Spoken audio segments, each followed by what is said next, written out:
ባለ ሰባራ ክንፏ ወፍ ነፋሱ በዛፎች መካከል በለውሳስ በሚያንሾካሾክበት ጸጥታ በሰፈነበት ለምለም ሸለቆ ውስጥ ሉማ የተባለች አንዲት ትንሽ ወፍ ትኖር ነበር። ሉማ ልስልስ ያሉ አመድማ ላባዎች፣ ብሩህ ዓይኖች እና አንድ ሰባራ ክንፍ ነበራት። በየማለዳው ሰማዩ በአዕዋፋት ይሞላል። በአየር ላይ እየቦረቁና እየሳቁ በከፍታ ይበራሉ። እዩኝማ ምን ያህል ፈጣን እንደሆንኩ ሲል አንዱ ይንጫጫል። ከቻላችሁ ያዙኝ ይላል ሌላኛው። ከታች መሬት ላይ ሉማ በትዝብት ትመለከታለች። ክንፎቿን አርገበገበች። አንድ ጊዜ፣ ሁለት ጊዜ፣ ነገር ግን መነሳት አልቻለችም። ምነው እኔም እንደነሱ መሄድ በቻልኩ አለች በለሆሳስ። አንዳንድ ወፎች በሐዘኔታ ይመለከቷታል፣ አንዳንዶቹ ችላ ይሏታል፣ ጥቂቶቹ ደግሞ እንዲህ እያሉ ያንሾካሾካሉ፣ እሷ እኮ መቼም አትበርም። እነዚህ ቃላት ልቧን አደሙት። ሉማ ግን ዝምታን መረጠች። በዚያች ሌሊት በድጋሚ ሞከረች። ከምን ጊዜውም በላይ በኃይል ክንፎቿን አርገበገበች፣ በፍጥነት በብርታት። ነገር ግን አሁንም አካሏ ከመሬት ሊነሳት አልቻለም። መልሳ መሬት ላይ ወደቀች። ሉማ ለረዥም ሰዓት ወደ ሰማዩ ትኩር ብላ ተመለከተች። ከዚያም እንዲህ አለች፣ መብረር ካልቻልኩ ሌላ መንገድ እፈልጋለሁ። በማግስቱ ሉማ መሮጥ ጀመረች።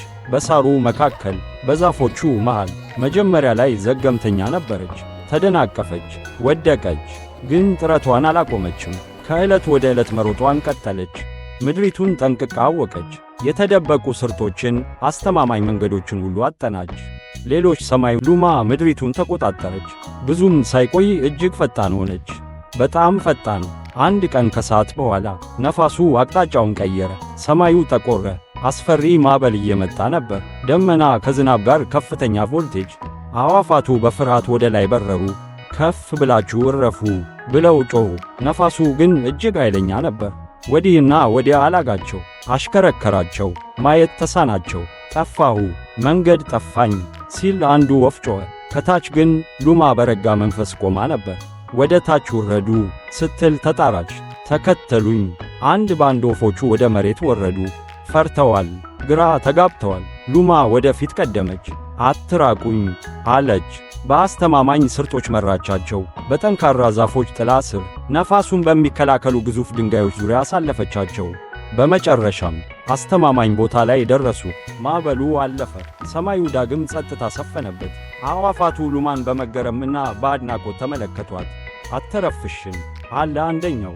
ሉማ በረጋ ፈገግታ እንዲህ አለች፣ አልበረርኩም፣ ነገር ግን ተስፋም አልቆረጥኩም። ከዚያ ቀን ጀምሮ ማንም ሰባራ አላላትም። ይልቁንም ጠንካራዋ ብለው ይጠሯት ጀመር። ልጆች ሆይ ሉማ አንድ ትልቅ ቁም ነገር አስተምራናለች።